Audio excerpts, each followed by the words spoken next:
Oh, Disney on Ice presents Frozen and Encanto.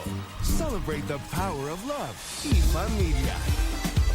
Coming to Casey's Center November 27th through 30th. Tickets on sale now. Visit DisneyOnIce.com today.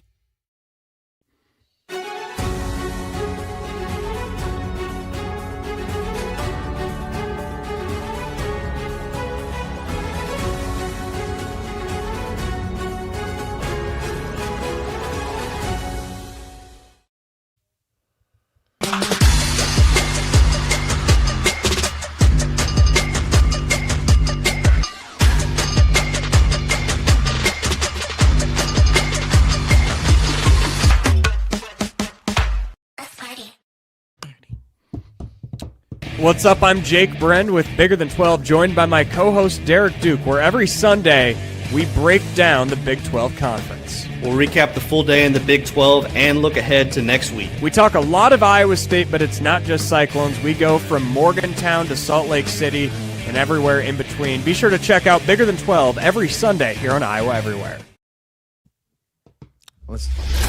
Murph and Andy talking sports and more exclusively on Iowa Everywhere. From the Channel Seed Studios, here are Keith Murphy and Andy Fales.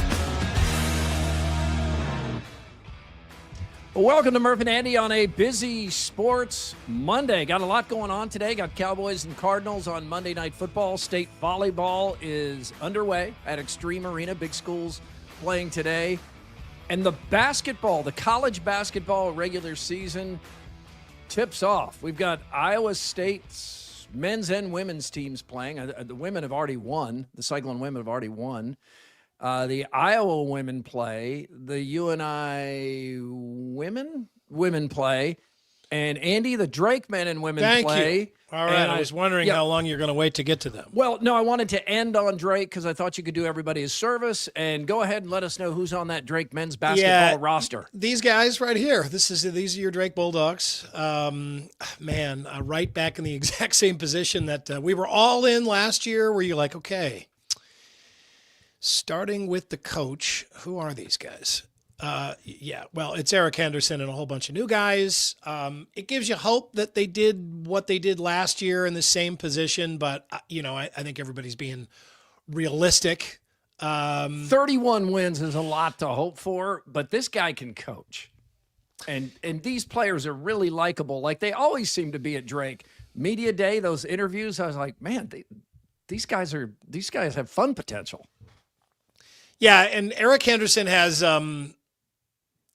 a very different personality than the previous coach, than Ben McCollum. I mean, he's also really intense.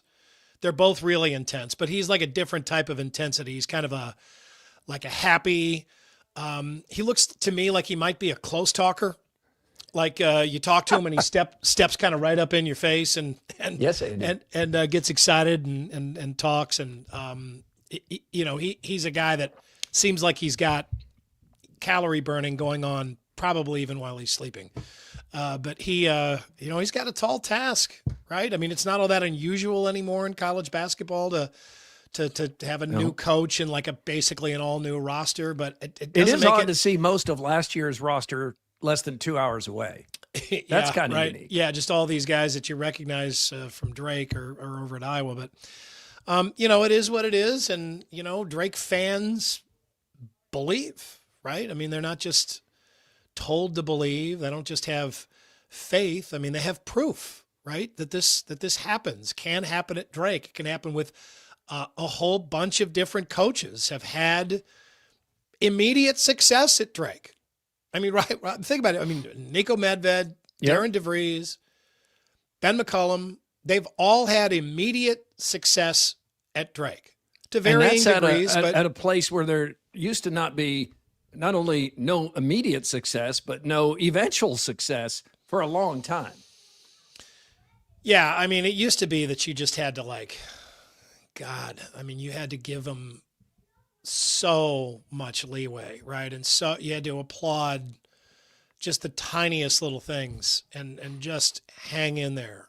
Not playing on Thursday for years, right? And there really wasn't anything that now that we've gotten a flavor of, the NCAA tournament, there wasn't anything back then that they really would do that would even, appear on the radar anymore. But, I think we've got faith in Brian Harden and that this was a good hire. And, fans they're talking about it today. I've heard from several friends who are, contemplating a drive to Sioux Falls.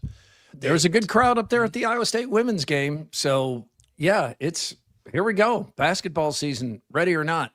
Andy, did you, either of you watch Two Guys this morning with Chris and Chris? No, I did, yeah. I didn't. Okay. I usually have that on when I'm getting ready, and today I had a bunch of. We've got the kids are home today. Okay, they have Monday. a day off, so I was it's good. They can finally be off a day. Right. I got off on Friday too, by the way. Here. Oh, good. Those 4-day weekend. Yeah. I got to laughing, kind of like Andy. You described sometimes when you're in bed and you shouldn't be laughing, or in church and you shouldn't be laughing, so it makes you laugh more. But it just struck me so funny this morning. So Chris and Chris are having this passionate discussion about YouTube TV going away in the middle of football season, missing some NFL games, college games, post-game, pre-game shows, all that if you have YouTube TV. And most people are more upset with Disney, which owns ESPN and ABC, because they feel like, and probably are right, that they're trying to push people over to their new expensive streaming platform. So Chris Williams is just and not intending for this segue to be funny, and he doesn't even notice it clearly, but he's like, yeah, I hate Disney. I hate Disney. I hate what they've done, to broadcasting and streaming. I can't stand Disney. Anyway, so Matt, what's coming up at Casey Center? They got Disney on Ice, right? Can't hate Disney on Ice. And it just struck me as so funny. I hate Disney. So Matt, what's going on? Casey Center, what do we got coming up? Disney on Ice, right? I mean, he's got kids too. Can't hate Disney if you got kids. He was talking about two different things. Yeah, he's talking about. Yeah, Matt's immediately like, that's not actually even owned by Disney. It's they pay for the umbrella branding, that kind of thing. But it struck me. What's not owned by Disney? Disney on Ice? Right. Oh, yeah. I suppose. Yeah. I mean, it definitely is Disney though. And Oyster in West Des Moines sets a table for sports and more today, including Cyclone Bummer, Hawkeye Opportunity, and Sooner Shorty. That is all coming up in the next hour. Don't forget Guest House Tavern. They have nightly specials, including Kentucky Fried Tuesdays. That is fried chicken and sides, half off select bourbon and whiskey pours. Now, high or low since our last show. Presented by Wealth Charter Retirement Planning and Tax. Yeah, Wealth Charter Retirement Planning and Tax, getting into a busy season here as we approach the end of the year and they start planning ahead for 2026. If you've got questions about your taxes, about your retirement portfolio, all of that stuff, Tim Hawkins is your guy with all the answers. He and his staff up there, wealthcharterretirement.com is where you will find them. I know your high is Halloween. Well, yeah. I mean, I had a great Halloween. Halloween. I do. I love Halloween. We went out, so we got all dressed up and then went out trick or treating, and we left Elin here. Gave her that responsibility. She's 14. We live in a cul-de-sac, and we have a couple of neighbors who think Halloween is the devil, and so they don't celebrate. And then we have a number of others that are just kind of lame. Yeah, kind of. Some of them that are older and maybe they don't participate. Anyway, there were like 3 houses on our whole cul-de-sac that participated. Ours, the neighbor right next to us, and then way down at the end of the street. And I think Elin got four groups of kids that came by the whole night. Really? Yeah. Oh my gosh. We went and joined our friends on the block right behind us, which was crawling with houses participating and hordes of kids and parents walking around. And it was so much fun. We had, Eddie had made his own costume, his robot costume. And it was, I should have sent Andrew some pictures. Anyway, It worked for about 2 blocks. And then he was like, realized that he couldn't walk very fast because he had this dryer vent tubes over his legs. Yeah. And his arms are straight out like the kid in Christmas Story. They were way out.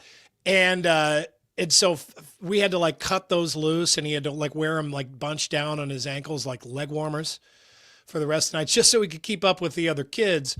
But, we walked all around and had, drinks with other families on their porch and stuff. We had, a bunch of hot cider and Fireball and moonshine and big old cooler of beer rolling around. There's Eddie right there. Yeah, there's Eddie right there. That's a good costume. Yeah. That's a good handmade costume. Yep. He made it himself. Homemade costume. Kahala was Alice in Wonderland, and I was the White Rabbit. As I told you, I had my hat on and everything. Yeah, we saw the hat. Yeah, we even saw the nose. Yeah. So it was great. And then we came back here with all the neighbors and went down to the basement and had drinks and stuff and partied while the kids exchanged candy upstairs.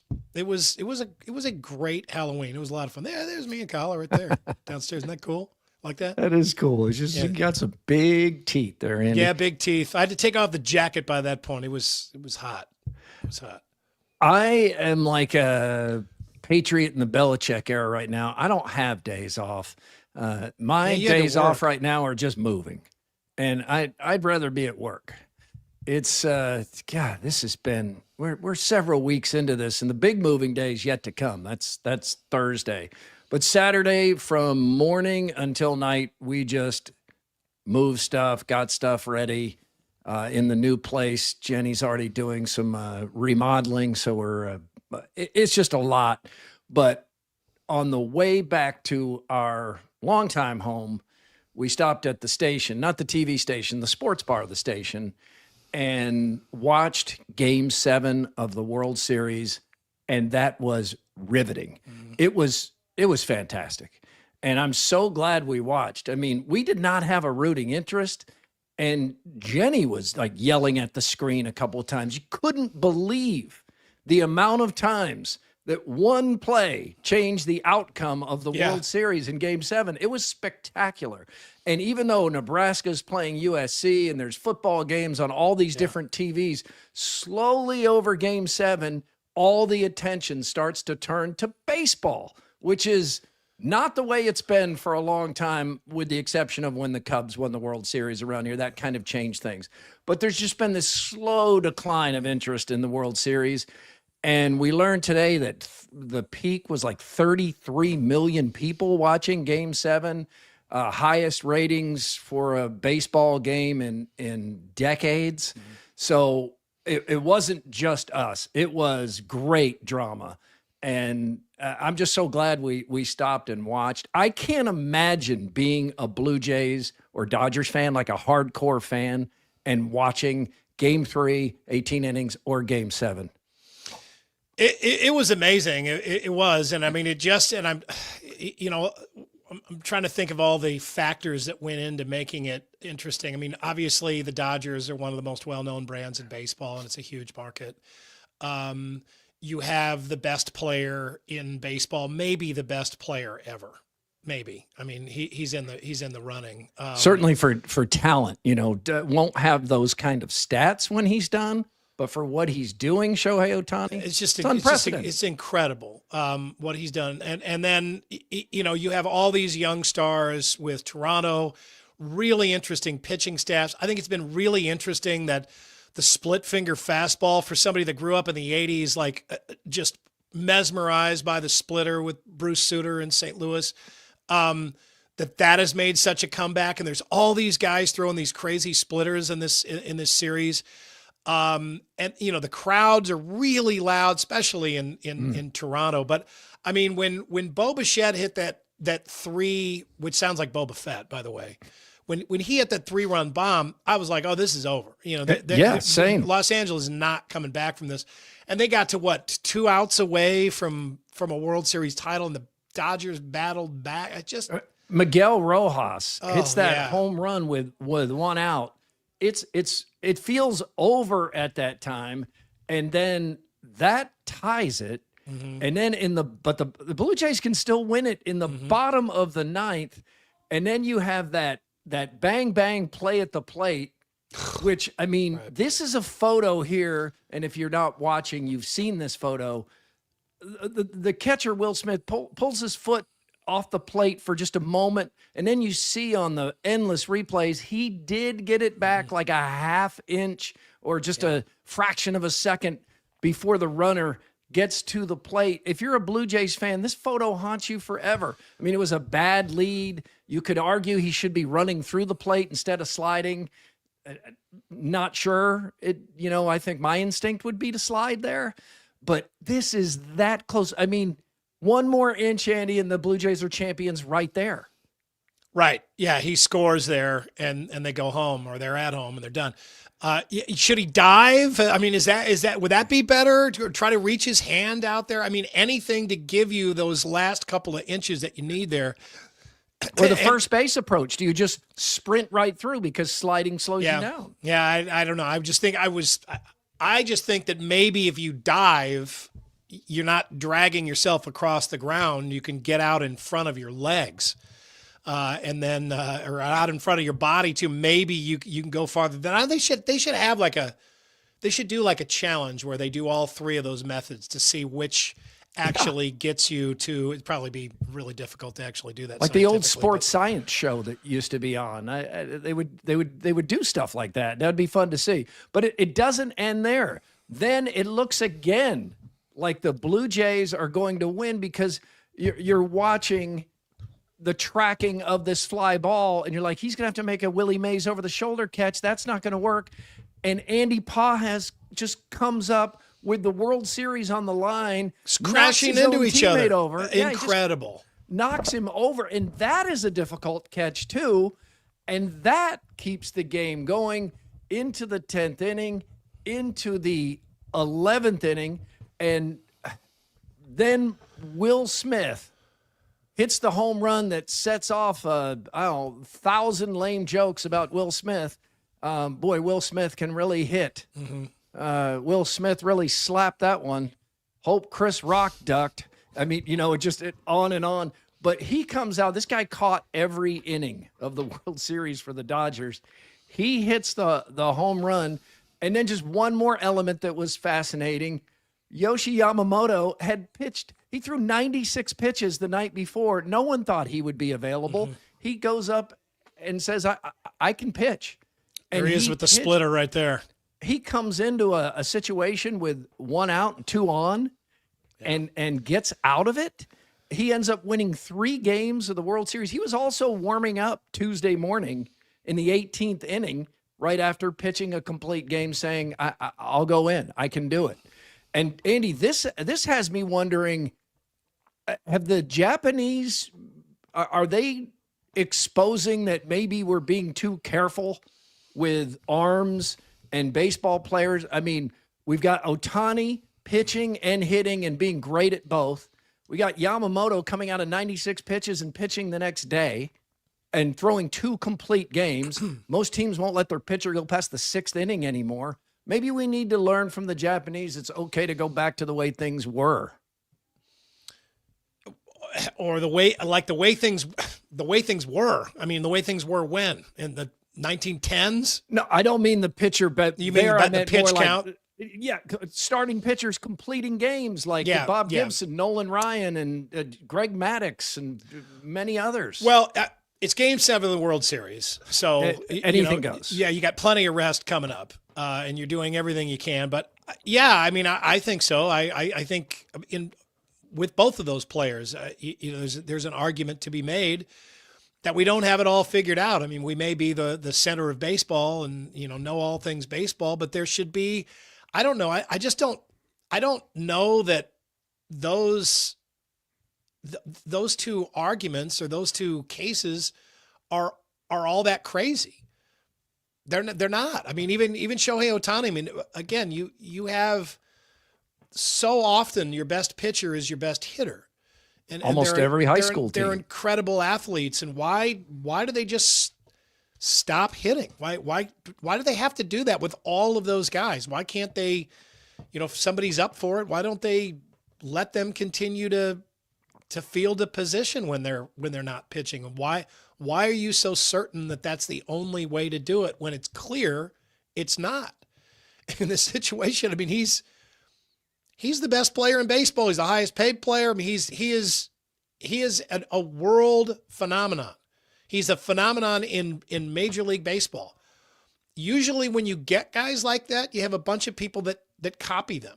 Right? They start doing what they do. And I would love to see that in Major League Baseball. I think it would make it much more interesting to have several, not just several, a few dozen players like Shohei Ohtani going both ways. Dodgers did not look for much of the season like a World Series champion again this year, but when it counted most, they were inevitable. So it's back-to-back, first team in 25 years to go back-to-back. The Dodgers won the World Series batting .203, and that points to one of the problems that is still out there. I mean, Game 7, Game 3, they were great. This was a really entertaining World Series, and it's not for me up there with the Reds and Red Sox from my childhood, or even the Braves Twins in, what was that, 91, 90.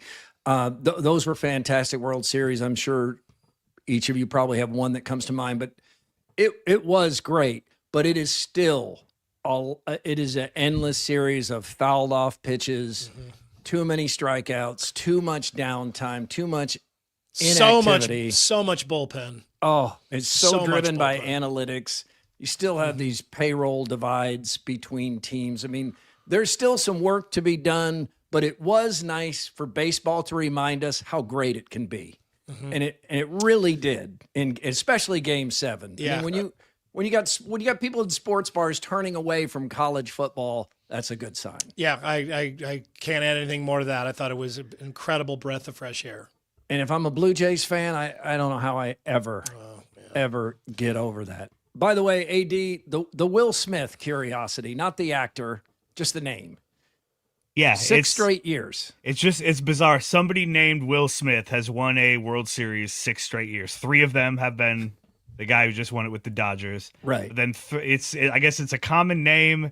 It's maybe not the craziest thing in the world if you start to break it. If Scott School gets on this, he may tell us why this is more likely than not. But it just feels nuts that this has happened now 6 years in a row. A guy named Will Smith has won a World Series. Well, they're two of the most common names in America.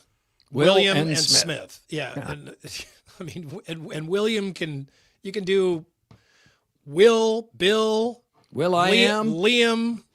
Doesn't that make it less likely though? Because it's not Billy Smith. None of these are Willie Smith. Yeah, you did go. Yeah, it does. Yeah, you got the one rendition of that name. Let's catch the buzz on a Monday. The Buzz. Brought to you by Logier Heating and Cooling. Logier Heating and Cooling, providing solutions to Des Moines area families all around the metro for more than a century. All right, so Andy's sound-off commentary on WHO 13 is far and away the number one most viewed thing on the WHO13.com website. And Andy, I thought it was excellent. I told you that last night. I know Sears did too, because you said you were going to say what you thought needed to be said about the Cyclone football season, and that some people were hesitant to say. And I agreed with everything you said, and I'm one of the people that hadn't said it yet, which is this is a crushingly disappointing season, and fans have every right to feel disappointed and to feel bad, and that it's not a referendum on Matt Campbell's 10 years or in any way dismissive of all the success last year or other years. But this team in 4 straight winnable games has not brought its A game, and that's players, coaches, everybody, and fans should be disappointed. Yeah, and this is not me piling on. I absolutely wanted the Cyclones to win all of those games. Our lives are better when they're good. It's so much fun to see. I have a whole bunch of friends who are not only Cyclone fans, but season ticket holders. They go up there with their families, tailgate, do the whole thing, and I feel terrible for them. And, and also there's a point of pride. I mean, I want this is where I live. I'm an Iowan now. I want the Iowa teams to do well and look good on the national stage, and it's more fun when they do. It's better for us professionally and personally when the teams do well. And I just know that they're better than this. I mean, we've seen them play better than this, and they have not brought their A game at all in the month of October. They just haven't. They haven't won And since why? September, and they started 5-0. And as you pointed out, started so promising. That thrilling win in Ireland against rival K-State beat what has turned out to be a better than expected Iowa team in the Cyhawk series at Jack Trice Stadium, 5-0. And then this, and you can't just blame injuries because Arizona State had more significant injuries in that game. Their star quarterback, Sam Levitt, out. A future first-round draft pick at receiver, Jordan Tyson, out. I mean, he's going to be a top 10 pick probably. They don't have their two best players. It's cold. It's damp. They're Terrible weather. Horrible weather. Terrible weather. And Iowa State was outplayed and outcoached. Yeah, and I think all four of those teams had some issues going in. And, I mean, the bottom line is none of those teams, none of those it wasn't Texas or Oklahoma in there. They didn't have a non-conference game against an SEC power or anything. I mean, they were winnable games for a team that wants to get into the Big 12 championship. And at the beginning of October, looked like they had a path into that. And they just flat out didn't play as well as they could have played. And I guess what I get really sick of is the people that like force these platitudes on Iowa State fans, like make them, like imply to them that they're not allowed to feel disappointed by this, imply that they shouldn't expect anything better because of the history than a mediocre bowl game. Yeah, because first of all, because they're located in the state of Iowa. Second of all, because they're located in Ames, Iowa. Third, because they don't have any kind of major college football history to back them up, and they've had a lot of really disappointing seasons. Just like, well, you guys are the Iowa State Cyclones. You can't be wanting more than you've gotten to this point. You can't be expecting better things. I mean, you have to keep your feet on the ground, and you have to deal with the scraps. I mean, it's almost like they're one of the orphans that approaches the table in Oliver Twist or something, and Mr. Bumble just crushes them. So bullshit. I mean, that's not true. I mean, that's not true. Look at all of these other teams that have had these successes.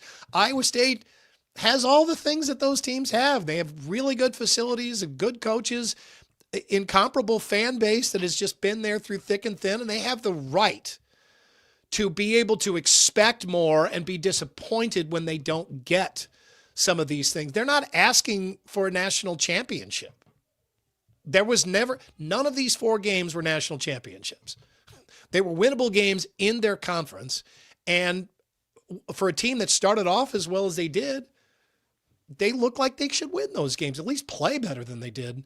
And one of the appeals of the Big 12, Andy, is that it is a winnable conference for Iowa State. Not every year, but Iowa State was in the championship game last year, looked well on its way to getting back to the championship game again this year, or at least being in contention for that in November. And at the most important position by far in football, had an experienced quarterback that many fans were starting to say, is he the best quarterback in Iowa State history? Some of those fans are now asking whether Rocco Beck should be benched. So there's a lot going on here, and it is okay to be disappointed.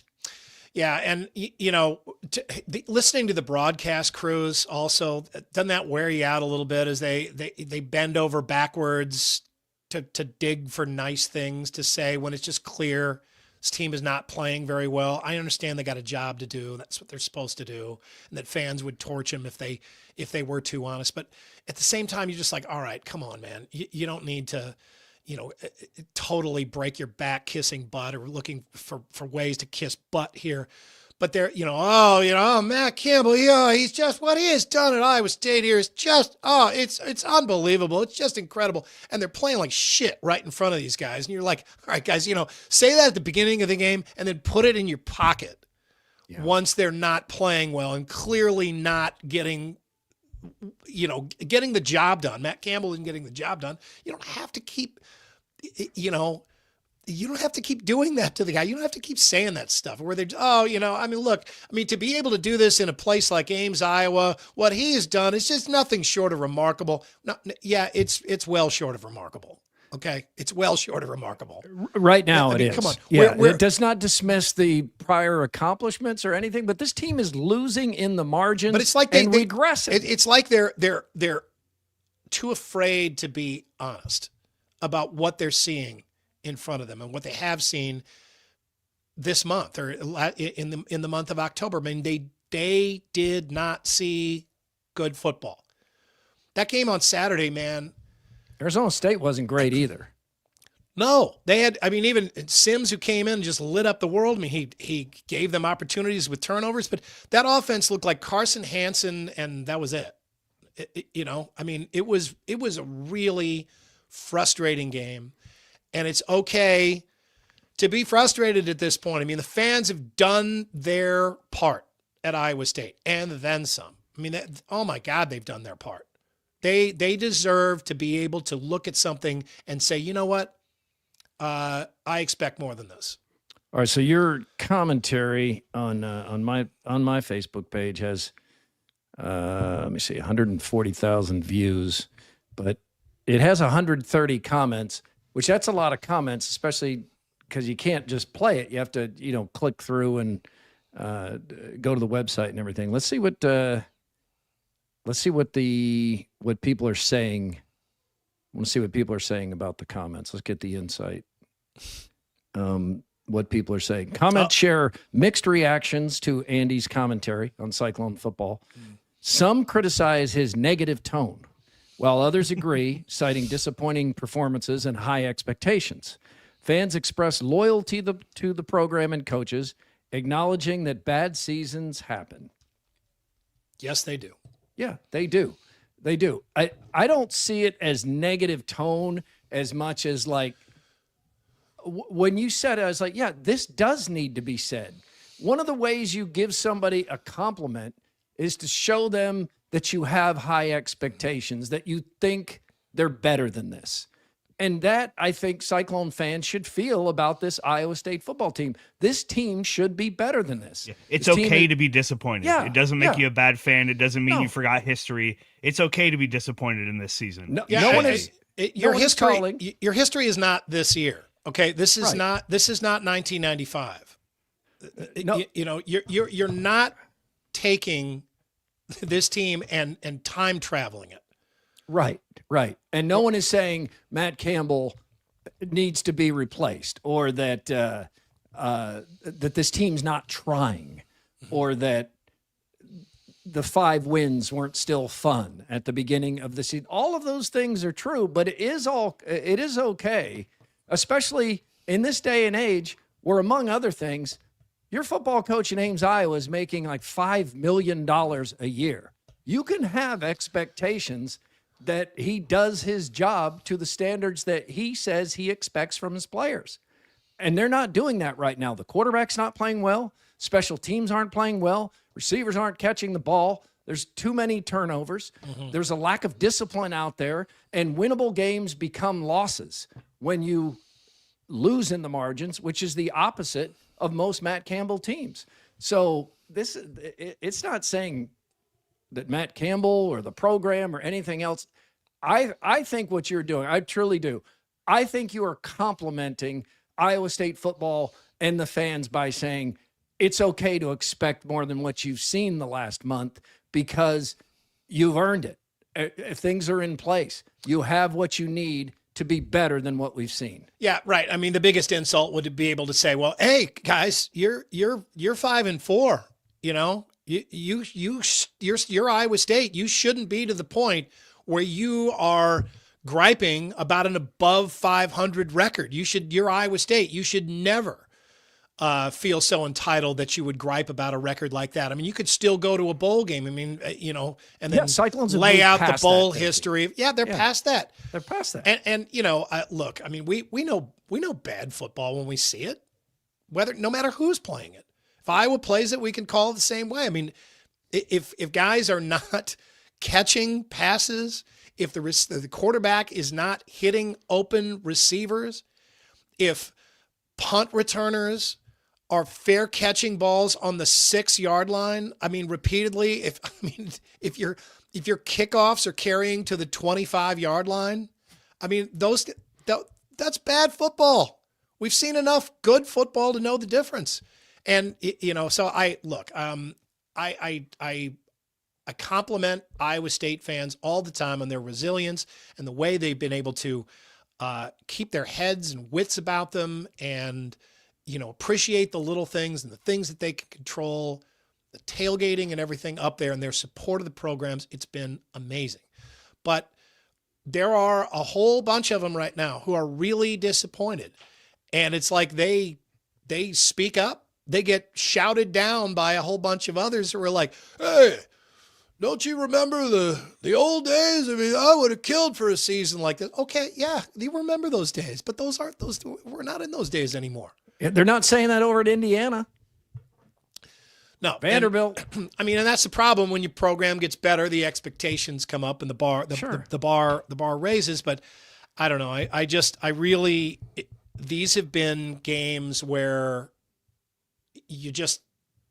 Iowa State, if they're a good team, they win all of those games. I think they win all of those games. And, it really only the Cincinnati game looked like one that they just flat out didn't have a good enough team that day to win, but they should have.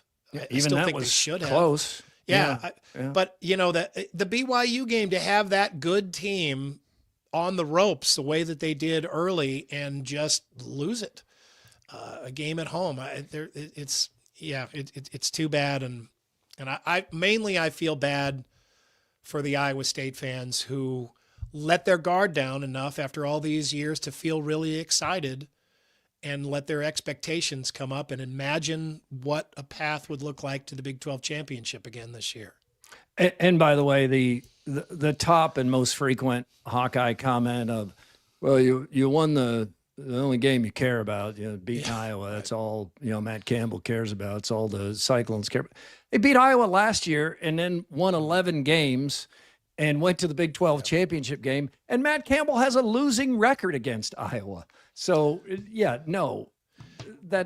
I get it. You want to take a shot. You want to play the little brother card.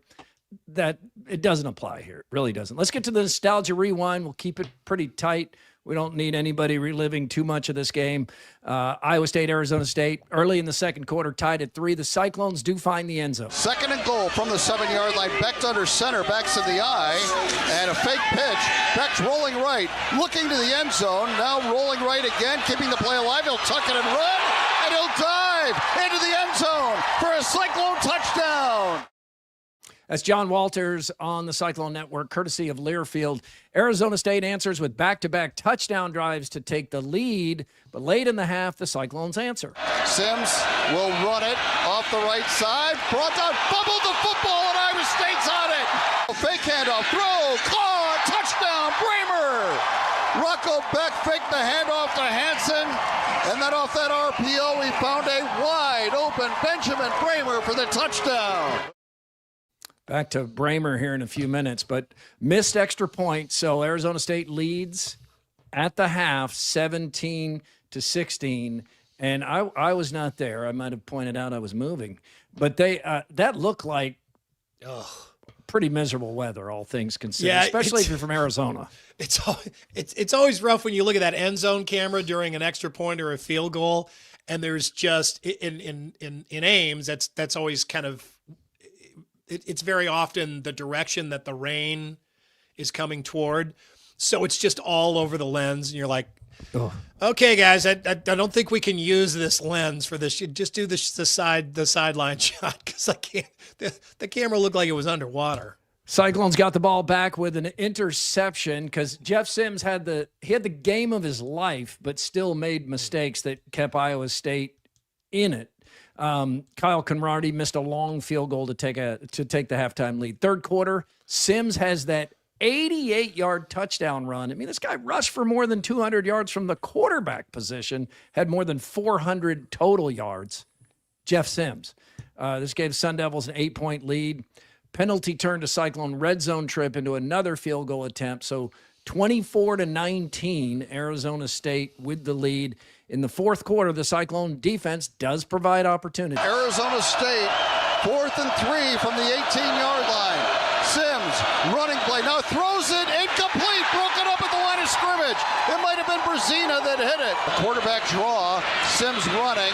He lost the football, and Iowa State might have gotten on it, we'll see. Cooper Evil is convinced it belongs to Iowa State, and it does. Yeah, Andy, as you know, the previous weekend, I was down in Tempe for Parents Weekend and saw Arizona State play, and Levitt left the game twice with that foot injury. He's now had surgery. He's out for the season. And just, you could hear the murmur and comments all around me when Sims was in. They're like, oh, God, we're going to lose. Sims sucks. And then he has, like, the game of his life, but he still had big mistakes that kept Iowa State in it. Yeah, I mean, he looked good to us. I mean, we didn't know that history with him. I mean, he looked like, and reading up on him now, he's transferred a bunch of times, moved all around, but whatever. Been in Nebraska, too, yeah. I mean, he looked like a really good athlete that came in there, and the defense wasn't ready for him, and in bad conditions, field wet, the ball wet. I mean, a mobile quarterback like that with good speed can give you a lot of trouble, especially if you're not real used to looking at game film of him. So, He played really well. He threw some good passes too, but mostly this was Iowa State just not doing the little things. I mean, it missed that extra point because the snap was bad. I mean, there were a couple of bad snaps on extra points, and you're just like, man, how many other ways can Iowa State find to make this more difficult on themselves?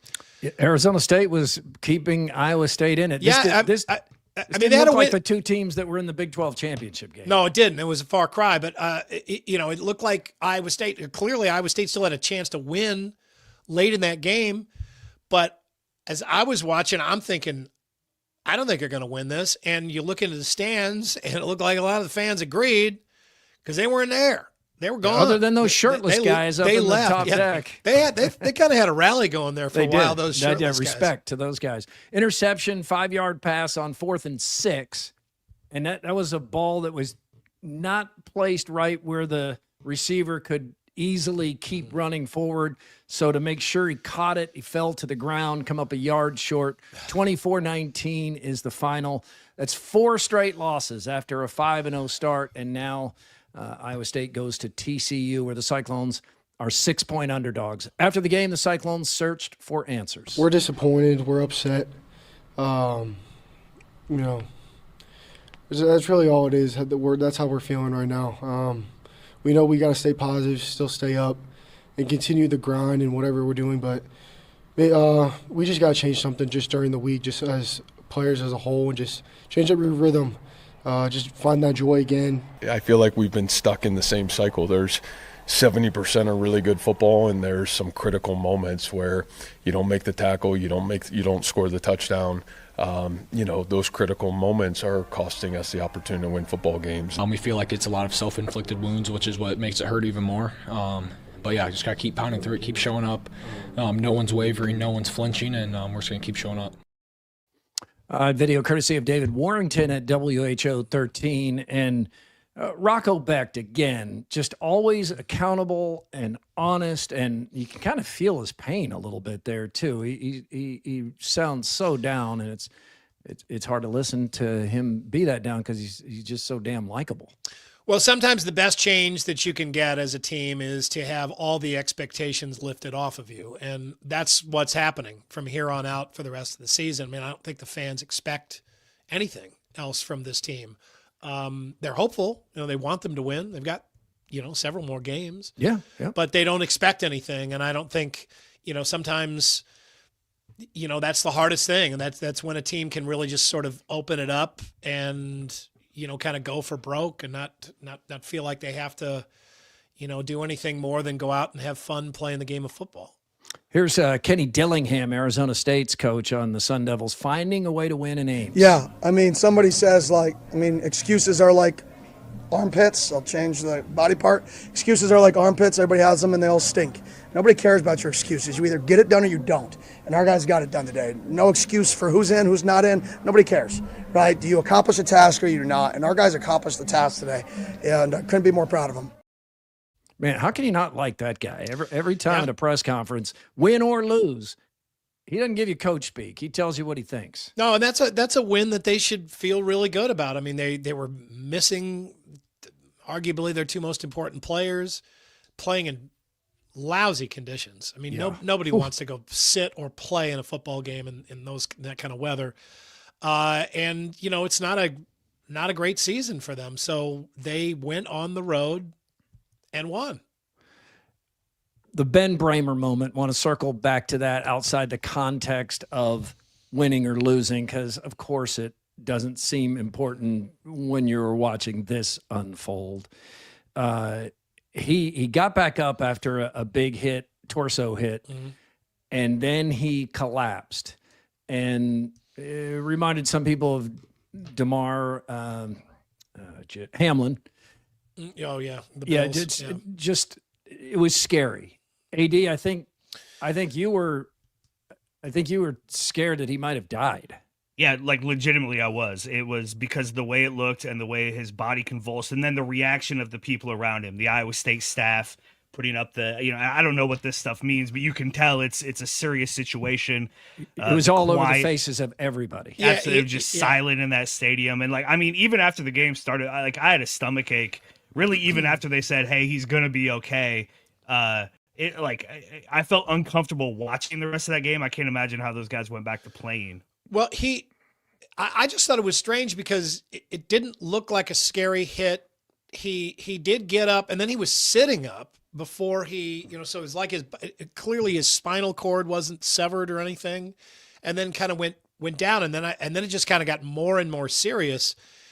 And you are thinking about kind of the Hamlin thing at that point where you're just like, no, oh, wait a minute. Maybe this is just a different looking type of spinal or brain injury or something. And then he's got enough to kind of give the thumbs up when he's on the cart leaving.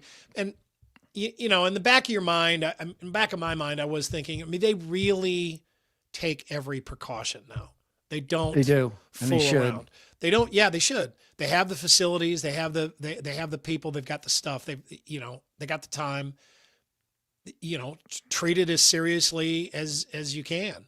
So they don't fool around. But in the back of my head, I'm thinking, okay, that doesn't look like he was horribly injured.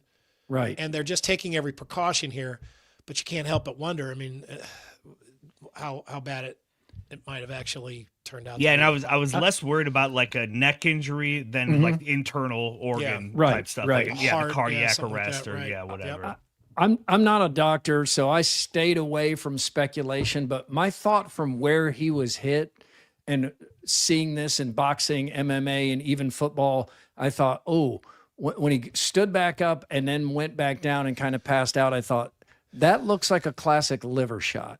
I think he took a helmet to the liver because there's a delayed response to that, and then you pass out. And I still don't know what the medical diagnosis is now that we know he's out of the hospital and okay.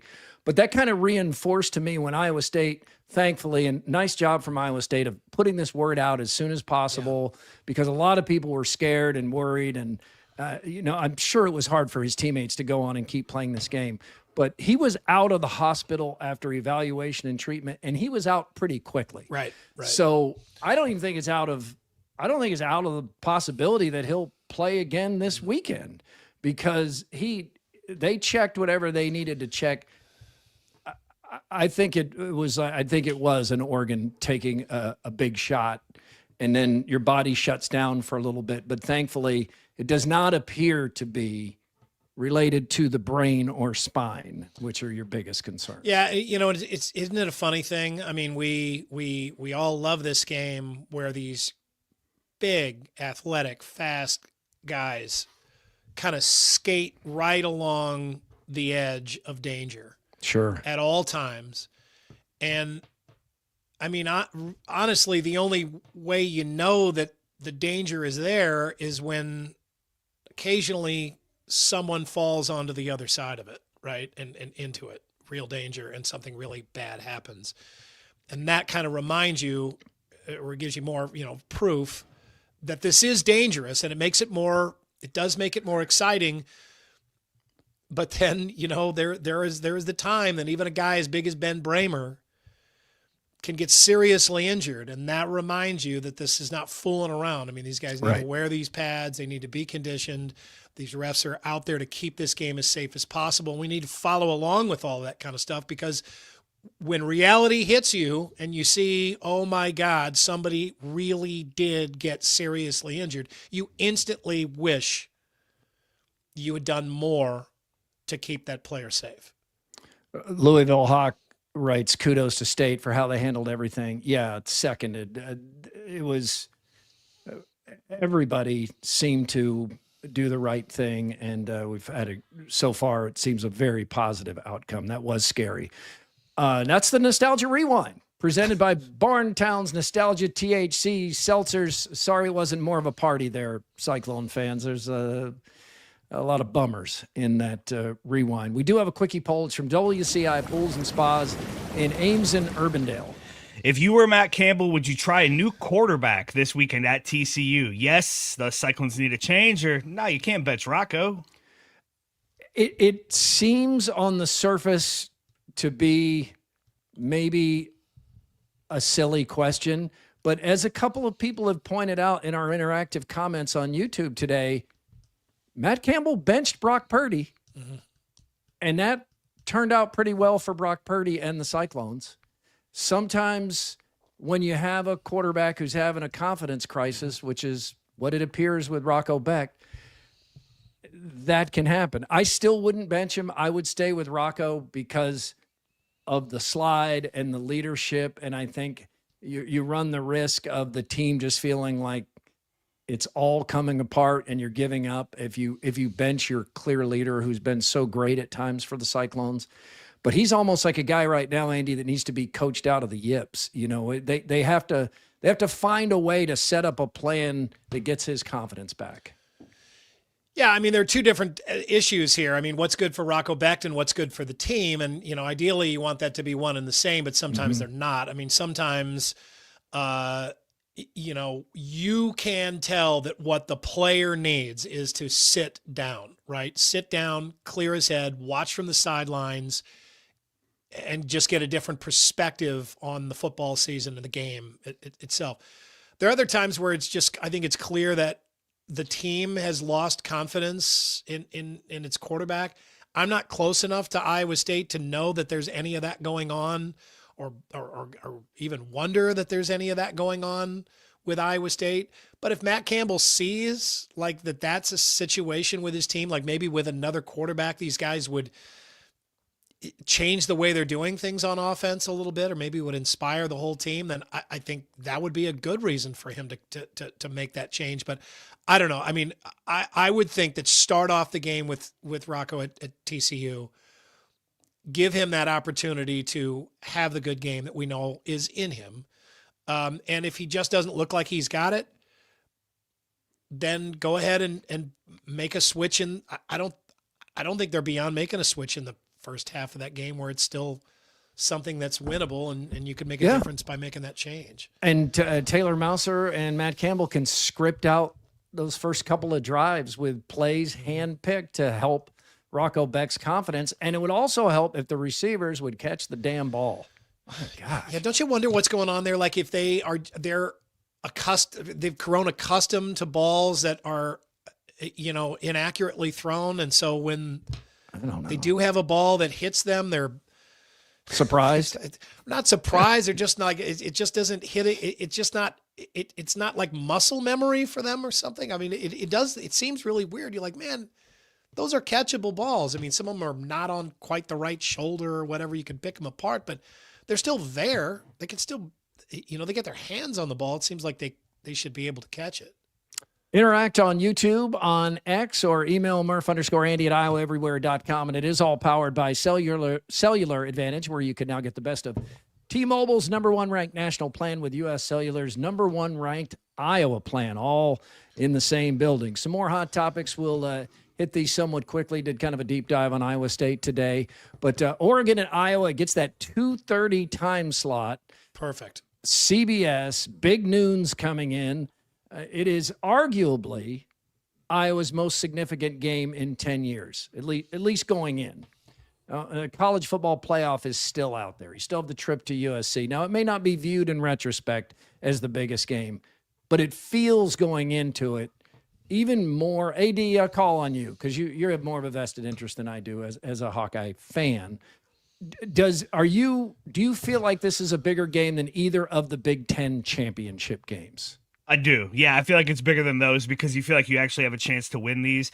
I wouldn't go 10 years. I think I'd still go back to that 2021 Penn State game because, again, in retrospect, it didn't end up being a big game. Both those teams fell off a little. Wasn't that like late September or early October? Early October, yeah. I think I was 5-0 going into that game. But you're a top 5 team hosting a top 5 team right before the college football playoff rankings hit. And so, yeah, I guess it's nuance, right? Yep. But no, that's a good one. Going into that game, it felt like, oh my God, here it is. Like this is Iowa's chance to, play for a national championship. It'll be interesting to see what happens this week. Oh man, yeah. The college football playoff poll is released tomorrow. Iowa's 26th, first team out in the new AP poll. I think Iowa will be in the college football playoff poll between 21 and 25. But we'll see. We'll find out. Oregon stays at 6. And Oregon's also had the weekend off. Now, I don't think about these time zone things as much as some people, but there have been people who've pointed out that it'd be better for Iowa if this game was at 11 a.m. because then you get Oregon more out of their awake cycle. Yeah, I was hoping for that. You were for that reason? I was, yeah. Well, I want to see them just beat them straight up and down. And I mean, they're already at home with that crowd is just going to be rabid. Nuts. I mean, they're going to be nuts. Yeah. The game is officially sold out as of today. This is a premium priced game. So the tickets are really expensive for this. So, and some people held out to see where the season would be. And then you get to the point where it's like, okay, the game is big enough.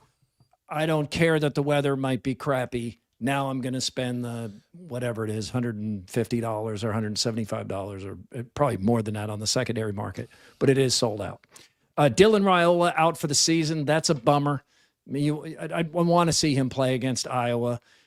This game, he exited with the broken fibula, and Nebraska was ahead. Don't know that Nebraska would have gone on to beat USC, but certainly didn't look like Nebraska was going to beat anybody without him, anybody good. So that's a bummer. Nebraska's now lost 29 straight games to top 25 teams.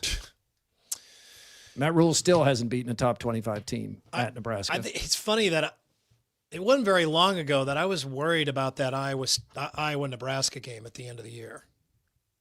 Right? I mean, I was looking at the schedule. I was like, man, I wonder if they're going to be able to beat Nebraska this year. I haven't thought about that game in weeks. No, and this certainly doesn't help with that at all. No. Andy, latest gruesome injury from the NFL. Ooh, yeah. Yeah, Jaden Daniels last. There it is, right there. Oh man, AD, jeez. Oh, that elbow's not supposed to bend that direction. Well, you have to show what you're talking about. I was going to say, if you want Andy to rate the gruesomeness, I got to show him the gruesomeness. That almost looks AI. Look how little congratulations. Look how little his arm is there. That almost looks AI. That is the way. I mean, I watched the replay several times.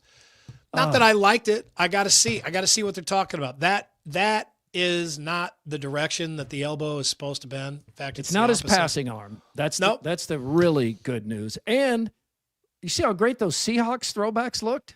So there's two positives. The only good thing about that game last night, really. That game sucked. Well, Sam Darnold was amazing. Amazing. Yeah, he was good in that game. Yeah. And Sears kept yelling at the TV, come on.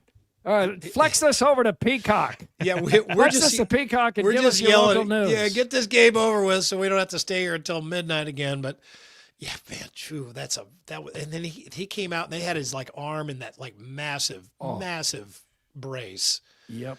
Ooh. Yep.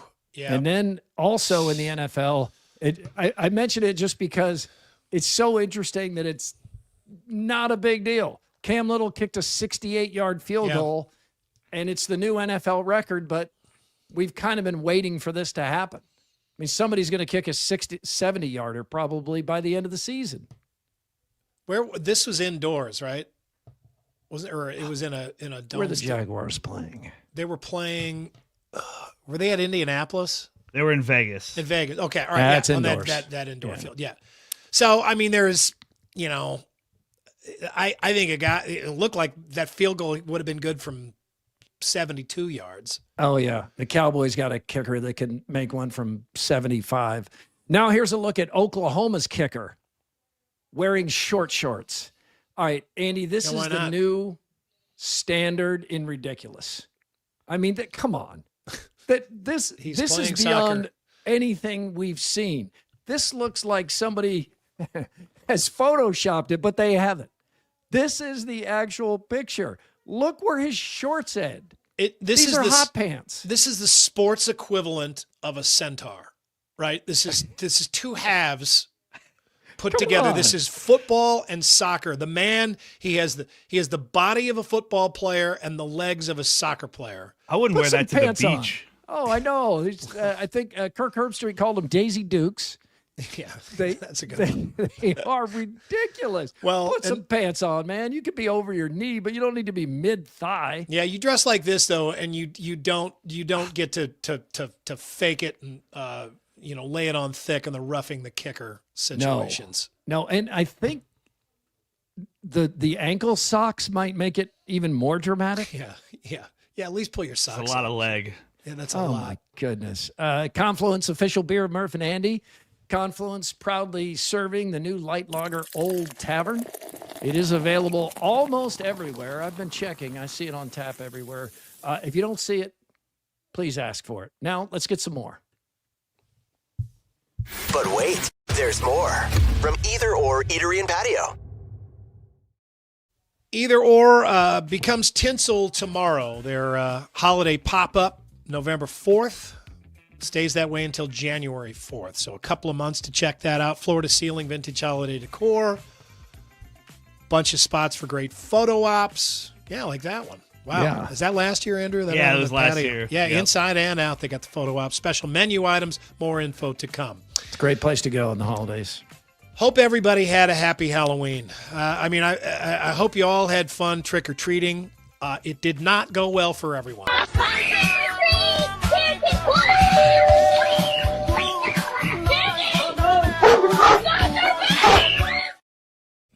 Get hold of your animals. Those kids are never trick-or-treating again. No. Ever. Never. No, they're done. Never. They're done. out.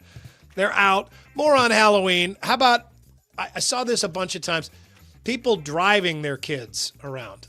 Driving their kids. It was perfectly fine night, totally dry, a little cool. Driving their kids. We get that here. We get a lot of drop-ins.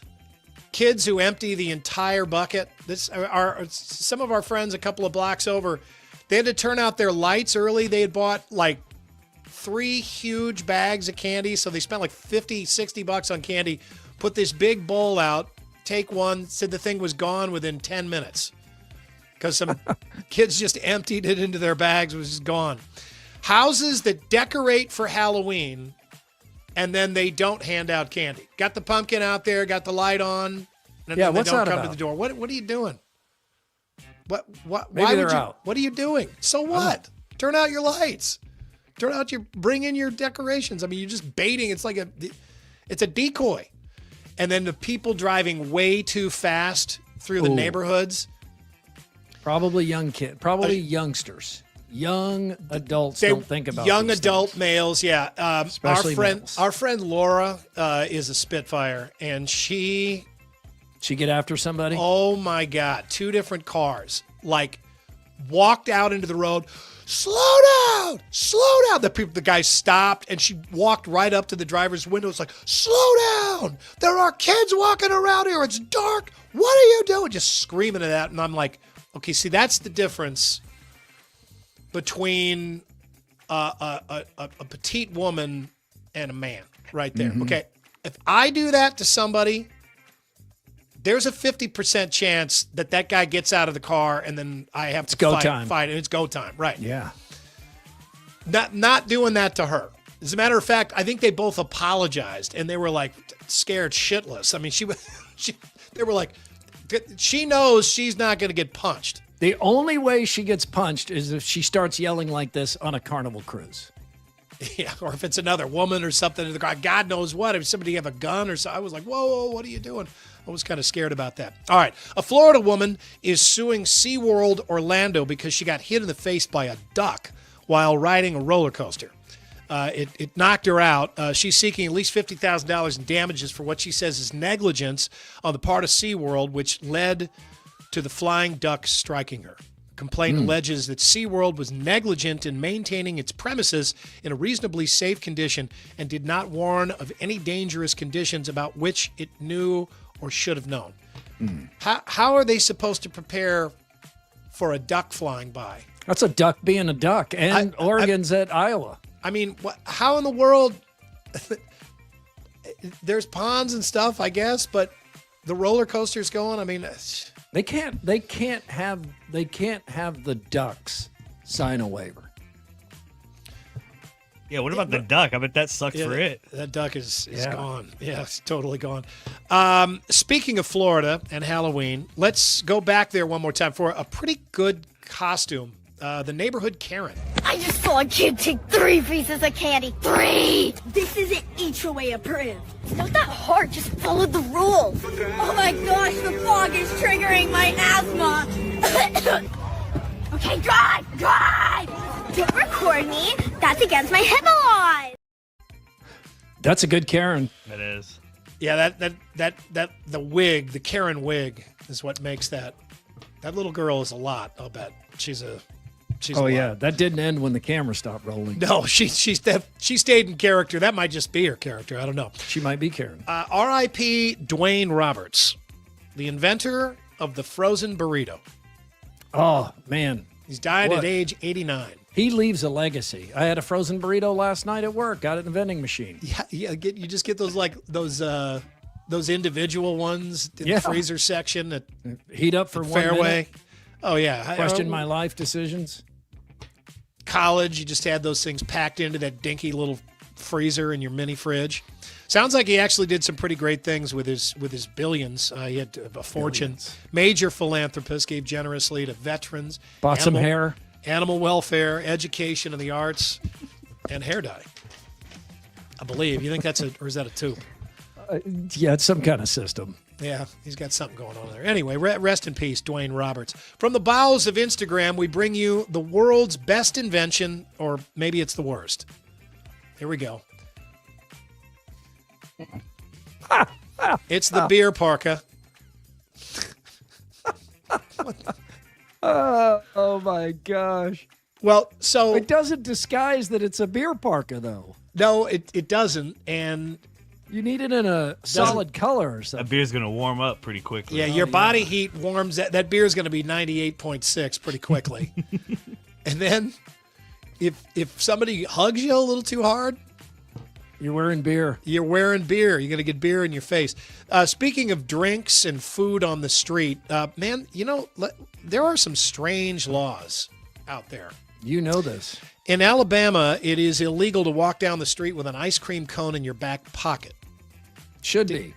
Dates back to the horse thieving days. Sneaky riders once used the trick to lure horses away without technically stealing them. Okay, you understand their origin there. California, any frog that participates in a frog jumping contest and dies or is killed may not be eaten, must be destroyed. Quirky rule tied to a long-standing contest tradition. In Connecticut, a pickle isn't officially a pickle unless it bounces. The rule was created after inspectors discovered vendors selling bad pickles and used the bounce test to spot the fakes. Have you ever tried to bounce a pickle? No. Something sounds dirty, but it isn't. Georgia, it is illegal to eat fried chicken with utensils. Have to use your fingers. Really? Have to use your hands. I don't think that's enforced. Well, it celebrates Southern hospitality and what they say is good manners. In Massachusetts, a 1939 law forbids the use of tomatoes in clam chowder. Only creamy New England-style clam chowder is allowed. Add a splash of red, and you are committing a culinary crime in the Bay State. Yeah, it seems. Yeah, what is that? The Manhattan clam chowder, the stuff with the tomatoes in it? Manhattan clam chowder. Yep, that's I think I like them both. Yeah, they're both good. They are. And then finally, and this one just should be a law everywhere. In New Jersey, it's against the law to slurp your soup in public. You ever sit like at a restaurant next to somebody that's eating soup and they're just slurping every spoonful? Holding the conversation the whole time. That's your more, everybody. It is now time for Throwdowns. Throwdowns. It's Throwdowns. Backed by Heartland Tire and Auto. Let's throw it down. It is powered by Heartland Tire and Auto, treating you like family in Ankeny, Waukee, Knoxville, Boone, and Creston, an authorized dealer of both Firestone and Bridgestone tires. Andy, on your screen, I've got Iowa State's first 10 men's basketball games. What's the first game that truly interests you?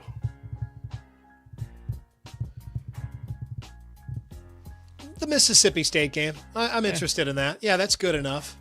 I mean, I'm kind of interested in all of them. Just seeing the roster. But as far as that's an SEC team. I feel like that is a legitimately good game. It's a Monday game. Yeah, for sure. Mississippi State. Yeah, I'll watch the other ones, but give me St. John's, Rick Pitino, the number 5 team in the country, November 24th. That's an interesting game. All right, Murph, you got the first 10 Iowa games on the screen. What's the first game that truly interests you for the Hawkeyes? Ooh, yeah, well, putting aside, it'll just be interesting to see the whole new look and roster and all of that. God, that schedule sucks. Man, yeah. Ole Miss, I guess. Lane Kiffin's not coaching, though. Michigan State is the first time I guess I'd really lean in. Jeez. Yeah, I can't add anything to that. I think I got to wait until December to be real interested in any of Robert Xavier. Morris. No, I just, yeah. I'll be plugged in tomorrow night, I can tell you that. Oh, yeah. I'll watch, but you said interested. All right, Andy, Judy and I saw Yo-Yo Ma at the Civic Center Saturday night. Does that sound like something that you would enjoy? Guy on a stage playing a cello. I mean, it's Yo-Yo Ma, right? I mean, it's the greatest cellist. So I think it's ever, the best musician I've ever actually seen in person. Yeah, I mean, would I have the initiative to go out and get the tickets? No. Would I go if somebody I cared about wanted to go and did all the work? Yeah, I would. I mean, that's a bragging point in life. I think that's legit. Same answer for me. I mean, I would not go get the tickets. I don't think I would even want to go, but I expected when I walked out, I'd be like, I'm really glad I did that. I learned a few things today. That was great. It was mind-blowing. It was really cool. One of the coolest things, like for an hour before the show started, we got to the Civic Center at like 6:45 for a 7:30 show. And right away, people were like, go in as soon as possible. He's just sitting there answering questions. And he just sat on stage, and they had a couple of mics set up. And from like 6:30 to 7:30, he would just answer any question people threw at him. It was cool. That is cool. That's Throwdowns. Let us know what's bugging you. Go to speakpipe.com. Murph_Andy /Murph_Andy. Leave your message. We'll pay them back on Friday. Thanks to Consumer Credit of Des Moines. Time for the Andrew Downs audio drop of the day, and we do call it the AD Squared. And it is powered by Game Day Men's Health. Get to a game day near you. See how they can help you out. Testosterone replacement therapy is what I do. Other people do different things as well. So check it out. Free consultation at Game Day Men's Health, Ankeny, West Des Moines, North Liberty, or wherever you are. Almost everybody in Canada, I'm sure, Saturday night was watching Game 7 of the World Series. But for those watching the Edmonton Oilers on Sportsnet, they heard announcer Jack Michaels speak too soon. Drive back behind. The Blue Jays have just won the World Series. Or no, they're calling him out at home. And I don't know if he was just reacting to the crowd, because the crowd was going up and down based on, they must have had it up somewhere, people just on their phones. But that's rough. Yeah, it is rough. Man, that's rough. Quickie poll results presented by WCI Pools and Spas in Ames and Urbandale. Yeah, if you were Matt Campbell, would you try a new quarterback at TCU? 73% say no, can't bench Rocco, and 27% say yeah, it's time for a change. Yeah, they're not willing to give up on him yet. But boy, things change fast though. I mean, there were Cyclone fans that were pretty public about what they felt was disrespect, that Rocco Becht wasn't in the Heisman Trophy conversation. And then a couple of weeks in, he was actually on the board in Vegas in the top 10 for the Heisman Trophy. I don't think he's got receivers getting open. I mean, he's really this crew of receivers that he's got is the toughest one that it seems like is the weakest lot that Matt Campbell has had there. I mean, they don't have a dominant wide receiver. I know they've really gone toward the tight ends and they got a bunch of those, but really, I mean, they've had at least one really good receiver. It seems like every year that Matt Campbell has been there. Higgins and Knoll are both on the Texans. Yeah, have Xavier Hutchison, those guys. He's there too. Really having guys that really could play, and it seems like he drops back and just waits and waits to have everybody open, and then he's got to try to create or do something else, and clearly that's hurt. That's one of the many things hurting that offense. Andy, one final show from this office on Wednesday. Do you think it'll be just like me and one book? And maybe like one little mini helmet. Tight, man. It's getting small. Get down to it. I know you're working on the new space. I'm looking forward to seeing that for the first time. Thank you for being part of Murph and Andy on Iowa Everywhere. If you want to make it easy to get the show, please like and subscribe. Don't forget, Overthinking is coming up Tuesday. Also in your feeds right now, two guys from this morning where Chris Williams says, I hate Disney. Hey, Matt, what's coming up at the Casey Center? Disney on Ice, right? We're back Wednesday. We hope you are too.